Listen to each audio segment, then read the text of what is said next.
Mr. Speaker, despite all the scientific evidence showing that global warming induced by human activity is the worst ecological threat of our time, Canada is unfortunate enough to have a Prime Minister who is a climate change denier.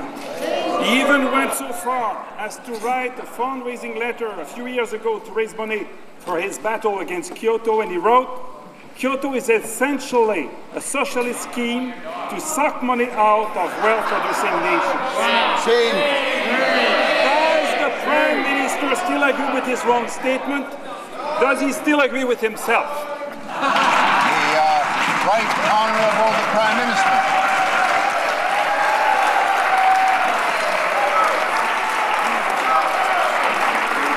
Well, Mr. Speaker, this government has run on and has introduced the Clean Air Act because we believe we have to take, Mr. Speaker, we have to take action on the science of climate change. The only person who denies the science here today is the Leader of the Opposition, who, when asked about emissions, said this month on CTV Newsnet, but about clean air, it's certainly not true that we have one of the worst records. It's one of the cleanest air you may find in the developed world. Well, Mr. Speaker, our emissions are near the bottom of the developed world, not just on carbon dioxide, but on nitrogen oxides, sulfur oxides. The Leader of the Liberal Party should stop denying the science. The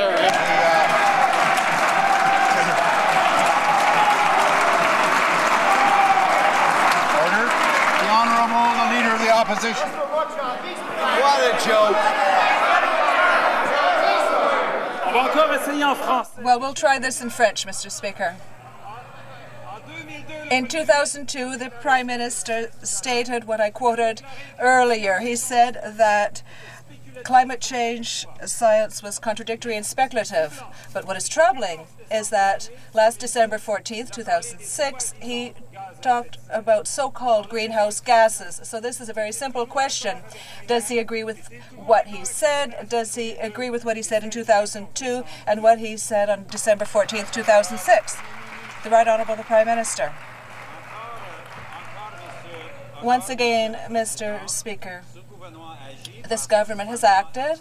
This government accepts and accepted during the election campaign the climate change science. But in 2007, the Leader of the Opposition, explaining his plan, said that when we talk about air quality, it is false to say that we have the worst possible record. It's the opposite. Our emissions, our CO2 emissions are the worst.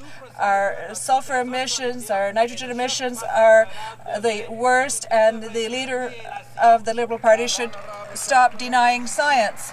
The Honourable Leader of the Opposition. Mr. Speaker, the wants to have a debate about who is a real leader. A real leader say that he was wrong and say, I agree that I was wrong, I changed my mind. But the problem, he did not change his mind. Keep going, keep going. He's still a climate change denier. He's still thinking as he thought at that time when he wrote, this may be a lot of fun for a few scientific and environmental elites in Ottawa. It's what he was saying about the science of climate change. He's still a climate change denier. Will he admit that this new environmental facade is just an attempt to mislead the Canadian people? Right Honourable.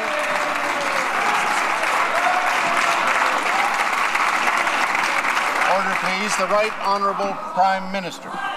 Well, again, Mr. Speaker, this government has made it clear in the election campaign and since that we accept the science, and that's why we're acting.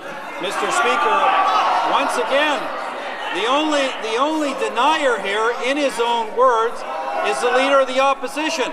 I suggest, Mr. Speaker, he should rename that dog for all his various denials. Perhaps he could call the dog Clean Air, or perhaps he could call him Fiscal Imbalance, or maybe he could even call his dog the Sponsorship Scandal. The Honourable